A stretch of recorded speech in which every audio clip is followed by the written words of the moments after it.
Zombies are old hat. The craze exploded in the early 2010s, but by now, most of us have had our fill of shambling hordes of the undead. The Walking Dead and its immensely popular TV series were responsible for a lot of that excitement, and the property has found itself in the video gaming realm time and time again, with varying levels of success.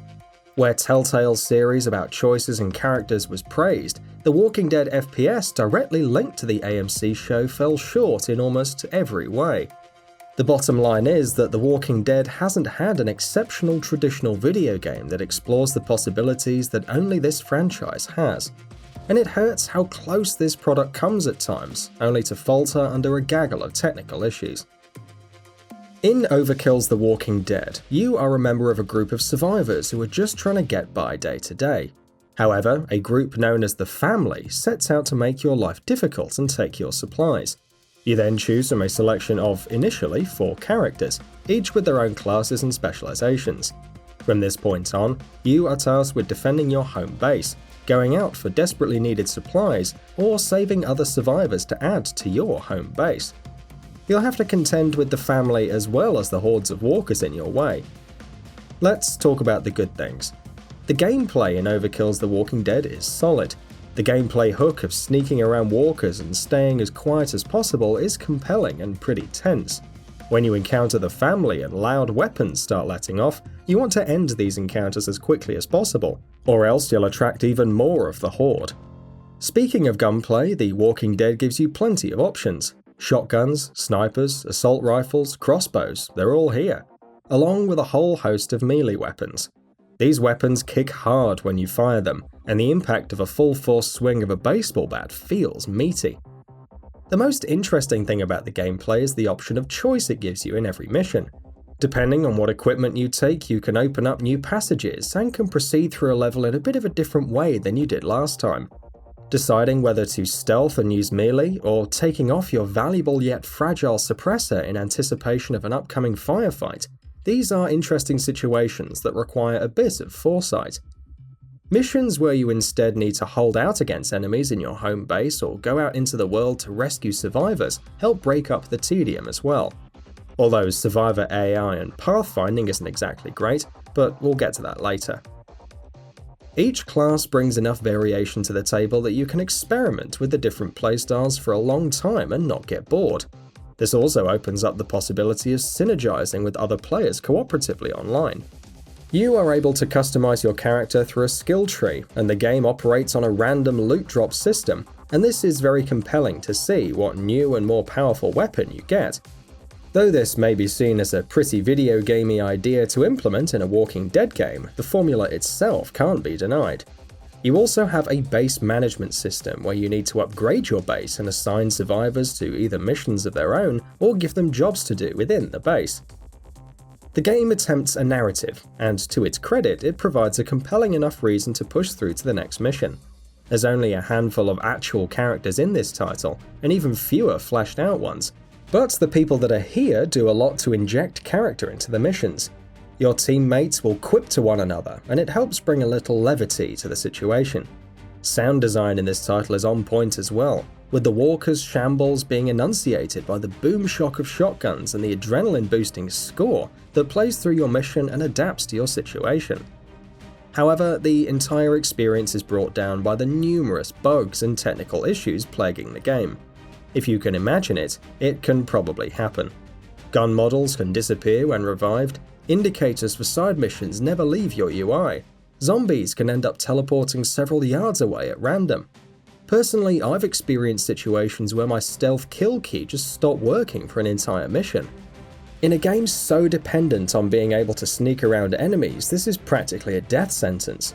But that's just a drop in the bucket. Despite the care being put into it in other aspects, there's a curious lack of polish present in this title. Though my worst bug by far was during the mission where you have to rescue a member of the Family, Raina, I wish I could have recorded my team's experience in trying unsuccessfully to get her unstuck from a rack of clothes for about 10 minutes. After trying to beat her, shoot her and Molotov her, we finally just let her get downed by a zombie so we could revive her. This worked well until the next room where she went down on a staircase and couldn't be revived. I eventually found a revive prompt far away from her body, and she shot back up to where I was, a few stories above where she laid previously. This was all happening a room away from the extraction point. We managed to coax her outside when it happened. She got stuck on top of a box truck and would not move. The situation made me laugh so hard that I could almost recommend this game. Almost. My teams and I tried everything before finally typing in our GGs and disconnecting. That's another thing. We had to type because there's no voice chat in this title. In a game so dependent on teamwork and stealth, this is a huge oversight. With friends, you can use outside applications like Discord and Skype, but this creates a pretty impersonal atmosphere with randoms. Random matching is already pretty segregated because you can't actually hold on to a team for repeat missions or bask in your success together. Once a mission ends, you're given your loot and forced to disconnect to the main map. From there, your only hope of matching up with the same players again would be either sending friend requests or just holding out blind hope. This de-emphasis on team play stands in stark contrast to the actual gameplay of The Walking Dead. There's also just some confusing design choices that make the game a bit more of a slog than it should be. After each mission, you're sent to the map screen. However, you have to go to your base to collect rewards for completing missions. This is doubly confusing because the base is very clearly set up as your hub where you can purchase new weapons and store them away, and would be perfect to launch new missions from. Having both this hub and the map screen seems redundant and only serves to add another lengthy load time into the mix. The game is also not very newcomer friendly. As soon as you start the title, the first mission you're thrown into is a base defense mission where you have different crates full of ammo, bandage materials, and planks of wood to board the gates up with. You're not given any instruction on what to do or how to do it, and this philosophy is all throughout the game. You're never taught how to craft, and I suspect many players are still not aware this is even a part of the game. There's many resources that impact the base building portion of the game, but they'll never be brought up or explained. These are important and game-changing mechanics, and they're not highlighted in any way.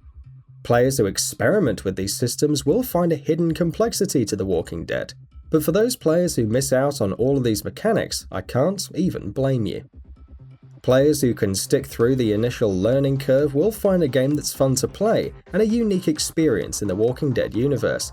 But even then, the game is in such a buggy state that it's hard to recommend this title, no matter the fun you can potentially have. Fans of the property may find glimpses of the game they've been waiting for, but they're just as likely to get stuck in a wall.